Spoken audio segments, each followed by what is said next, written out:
الحمد لله رب العالمين، والصلاة والسلام على أشرف الأنبياء وخاتم المرسلين. أشهد أن لا إله إلا الله وحده لا شريك له، وأشهد أن محمدًا عبده ورسوله صلى الله عليه وعلى آله وصحبه وسلم. اللهم انفعني بما علمتني وعلمني ما ينفعني وزدني علما. اللهم طهر قلبي من النفاق وعملي من الرياء ولساني من الكذب وعيني من الخيانة، فإنك تعلم خائنة الأعين وما تخفي الصدور. أما بعد، فأعوذ بالله السميع العليم من الشيطان الرجيم، من همزه ونفخه ونفثه. بسم الله الرحمن الرحيم.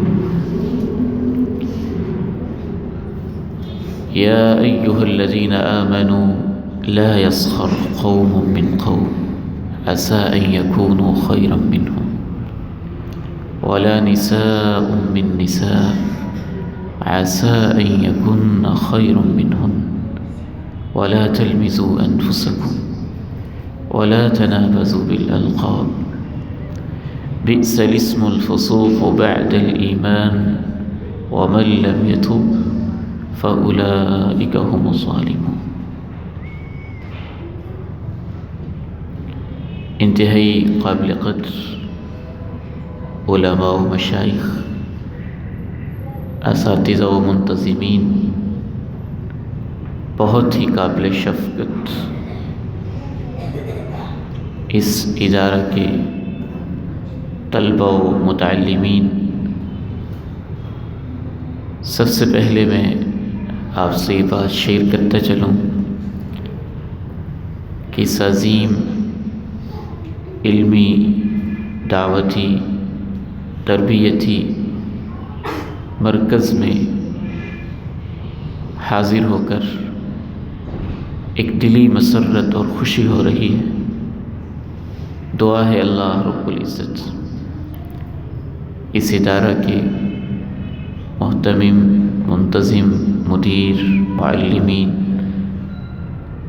اور تمام کے تمام معاونین و متعلمین سب کو اپنے ہاں اجر عظیم سے نوازے. آمین. بالخصوص فضیلۃ الشیخ احسن السلفی حفظہ اللہ، ان کی پرخلوص، پر اصرار اور محبت سے بھرپور دعوت انشاءاللہ واپس جا کر بھی یاد رہے گی. اور فضیلۃ الشیخ الاخ الفاضل حضرت مولانا محمد یوسف قصوری حفظہ اللہ، ان سے ملاقات نے اس خوشی کو دوبالا کر دیا. اللہ ہمیں اپنی جنتوں میں اکٹھا فرمائے. اور اسپیشلی یہ جو ایونٹ ہے ایک بڑی آپ کے جامعہ کی منفرد اور خوبصورت روایت ہے جو کم اداروں میں ہے، جس کو کسی دور میں غیر نصابی سرگرمی کہا جاتا تھا، لیکن آج کل اسے ہم نصابی سرگرمی کہا جاتا ہے. اور واقعتاً یہ سرگرمیاں غیر نصابی نہیں ہوتی بلکہ ہم نصابی ہوتی ہیں، اور بسا اوقات ان کے فوائد نصاب سے بھی بڑھ جاتے ہیں. فضیلۃ الشیخ مولانا عطا اللہ بوجیانی رحمہ اللہ، ان کی خدمات کا ایک طویل اور وسیع سلسلہ ہے. اور میرے والد محترم حضرت مولانا محمد یوسف رحمہ اللہ تعالی، انہیں بھی ان سے شرف تلمذ حاصل تھا، اور وہ بہت ساری ان کے واقعات سناتے رہتے تھے. آج کی اس نشست میں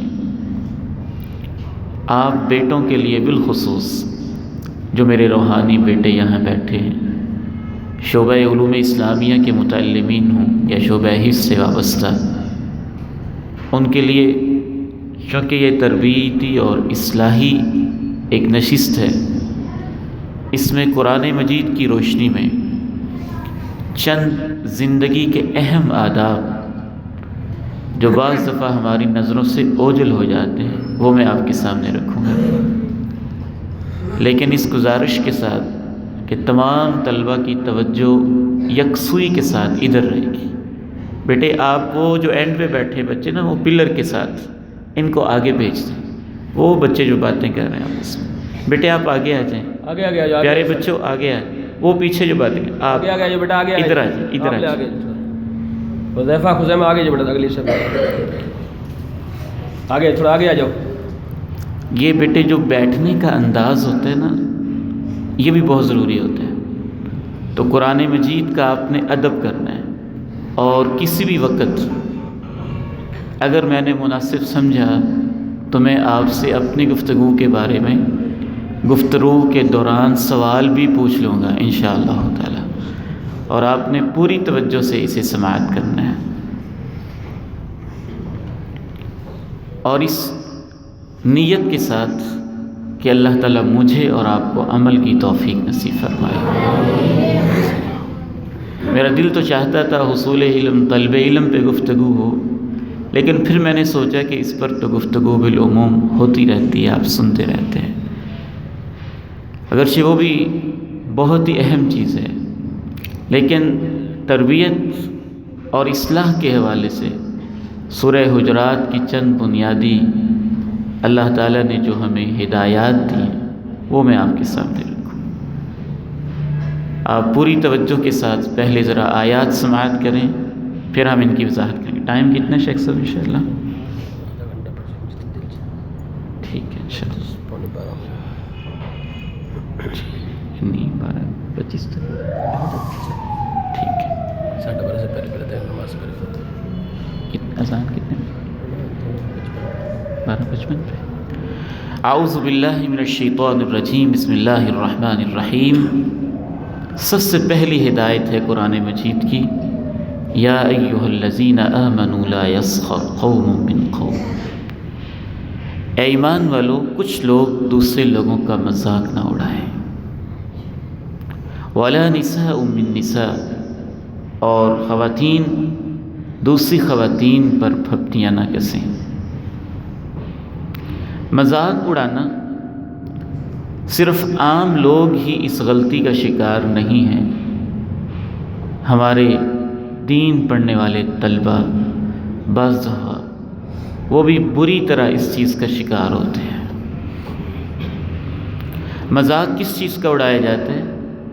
کسی کی شکل کا مذاق، قد کا مذاق، رنگت کا مذاق، ذہانت کا مذاق، علم کا مذاق، رزلٹ کا مذاق، نتیجے کا مذاق، اس کے والدین کا مذاق، اس کے لباس کا مذاق، اس کے سٹائل کا مذاق، اس کے چلنے پھرنے کا مذاق، اس کے کپڑے پہننے کے انداز کا مذاق، چال ڈھال کا مذاق، اس کی مالی حیثیت کا مذاق، اس کی رہائش کا مذاق، اس کے رشتہ داروں کا مذاق، اس کی کتابوں کا مذاق، اس کی گفتگو کے انداز اور اس کے سلیقے کا مذاق، کسی بھی طرح سے میرے عزیز طلبہ، رب کا آپ کے لیے پہلا حکم یہ ہے تربیت و اصلاح کی اس نشست میں کہ آپ ایک دوسرے کا مذاق نہ اڑائیں۔ ایک طالب علم جب نیا نیا ادارے میں داخل ہوتا ہے تو وہ روتا ہے، کبھی کسی کونے میں، کبھی کسی کلاس روم میں، کبھی کسی خلوت میں، کبھی کسی گوشے میں۔ اب یہاں شیطان آتا ہے اور ہم اسے مذاق کا نشانہ بنا لیتے ہیں۔ اور میں نے ایک طالب علم مدرسے سے چھوڑ کے چلا گیا، ایک عرصے کے بعد میری اس سے ملاقات ہوئی اور میں نے اس سے پوچھا کہ آپ نے ادارہ کیوں چھوڑا؟ تو اس نے مجھے جواب دیا کہ میں مذاق برداشت نہیں کرتا تھا۔ میرے بیٹو، آپ اسے معمولی سمجھتے ہیں، لیکن بعض دفعہ آپ کے نکلے ہوئے الفاظ آپ کے بھائی کے اوپر ایسا تیر چلاتے ہیں، ایسا گھائل زخم لگاتے ہیں، اسے ایسا مجروح کرتے ہیں، اس کے جذبات کو اس بری طرح سے کچل کے رکھ دیتے ہیں کہ آپ کے مذاق کی وجہ سے وہ ساری زندگی کے لیے زیور علم سے محروم ہو جاتا ہے، اور اس بد نصیبی میں بنیادی حصہ مذاق کرنے والے کا ہوتا ہے۔ پھر اللہ تعالیٰ نے وجہ بیان کر دی، عَسَىٰ أَن يَكُونُوا خَيْرًا مِّنْهُمْ، تمہیں کیا پتا کہ وہ تم سے بہت بہتر ہوں، تم سے بہت بہتر ہوں۔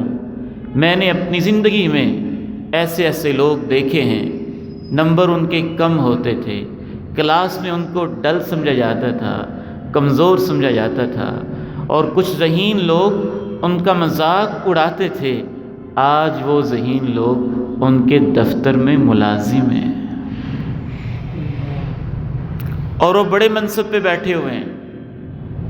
یہ تو دنیا کی بات ہے نا، اور آخرت کی بات، آخرت کی بات، عَسَىٰ أَن يَكُونُوا خَيْرًا مِّنْهُمْ، ممکن ہے مذاق اڑانے والا وہ تبت یدا ابی لہب وتب کا مذاق مصداق بن جائے، اور جس کے اوپر پھپتیاں کسی جا رہی تھیں وہ بلال حبشی زمین پہ قدم رکھے اور جنت میں اس کے قدموں کی چاپ سنائی دے رہی ہو۔